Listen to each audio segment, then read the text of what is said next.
சாமி பார்த்தீங்கன்னா ஒரு கடந்த 5 வருஷத்துக்கு முன்னாடி வரைக்கும் குடும்பத்தில் சந்தோஷமாக இருந்தது, பொருளாதார சூழ்நிலை நல்லா இருந்தது, குடும்பம் ஓரளவு நல்லா சந்தோஷமாக தான் போயிட்டு இருந்தது. கடந்த 5 வருஷமாக பார்த்தீங்கன்னா குடும்பத்தோட பொருளாதார சூழ்நிலைகளும் சரி, குடும்பத்தோட நிம்மதியும் சரி ஒட்டுமொத்தமாக ஸ்பாயில் ஆகிடுச்சு. இன்றைக்கி இப்போ உள்ள சூழ்நிலை பார்த்திங்கன்னா வாழ்கிறதா அப்படிங்கிற ஒரு கண்டிஷன், மோசமான கண்டிஷனில் தான் வாழ்க்கை போயிட்டுருக்குது.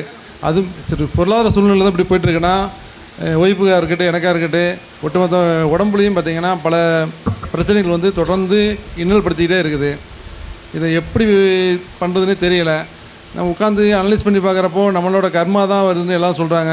சரின்னு பார்த்தாலும் சரி, ஒட்டுமொத்தமாக நாங்கிற தன்மை தான் நம்மளுக்கு மேலோங்கி நிற்குது. அது எப்படி போக்குறதுன்னு தெரியல, சூழ்நிலை எப்படி கையாளுறதுன்னு தெரியல. ஒவ்வொரு நிமிடமும் பார்த்திங்கன்னா துன்பம் மட்டும்தான் தொடர்ந்து வந்துட்டுருக்குது. ஒவ்வொரு க்ஷணமும் என்ன பண்ணுறதுனே தெரியல. வாழ்க்கை வந்து ரொம்ப அப்படி போயிட்டு தான் இருக்குது. என்ன பண்ணுன்னு தெரில.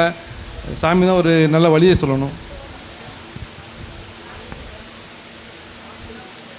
பணியாற்றும் தலம் இங்கே தான் பிகிச்சில் தான் வச்சேன்.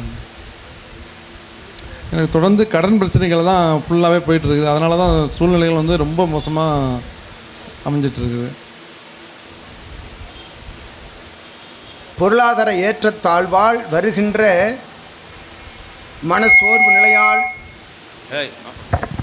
மனசோர்வு நிலையால் ஏற்படுகின்ற உடல் உபாதை நிலைகள்.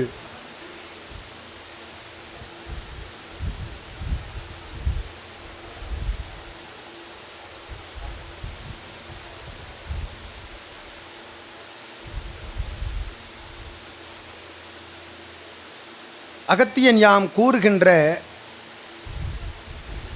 ஒரு 6 நாள் ஆகம நிலைதனை நிறைவேற்ற உம்முடைய மனதிற்குள் இசைவு கொண்டு ஒரு 6 தினங்கள் தொடர்ச்சியாக வருகின்ற 6 சஷ்டி திதி,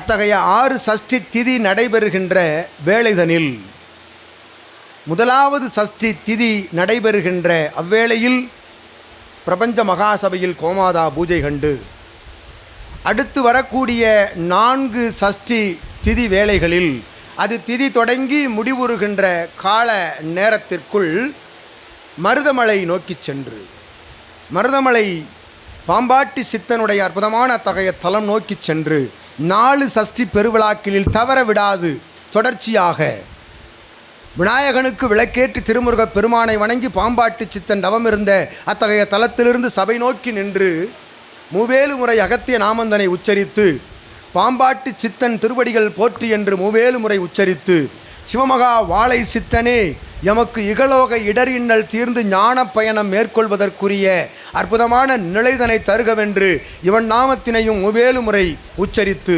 ஆற்றலோடு இறுதியாக நடைபெறுகின்ற சஷ்டி திதி பெருவிழாவில் நீர் 6 சஷ்டி திதி திருவிழாவிற்குரிய கோமாதா பூஜைக்குரிய கைங்கரிய நிலைதனை 6வது சஷ்டி திதி நடைபெறுகின்ற வேளை அன்று சபை நாடி வந்து பூஜை கண்டு அத்தகைய சபையில் சமர்ப்பிக்கின்ற பொழுது 6 திதி நடந்து முடிகின்ற வேளைக்குள் உம்முடைய நிலைகள் படிப்படியாக மாறி நிற்கும் என்று அகத்தியன் ஆசி வழங்கி மகிழ்ந்து அமர்கின்றோம்.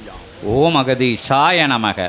திருநீற்று சாம்பல் பெற்று ஏற்றம் கொண்டு உயர் வினை கர்ம வினைகள் தீர்வதற்குரிய ஆகமமாக ஆகமத்தினை அகத்தியன் உரைத்து இவ்வேளினை உமது நீ பணிபுரிகின்ற தலத்திற்கு செல்கின்ற பொழுதும் உமது உடைமையோடு இத்தகைய வேளினை வைத்து கொண்டு பயணப்பட அகத்தியன் ஆசி வழங்கி மகிழ்கின்றோம். ஓம் அகதீஷாய நமக.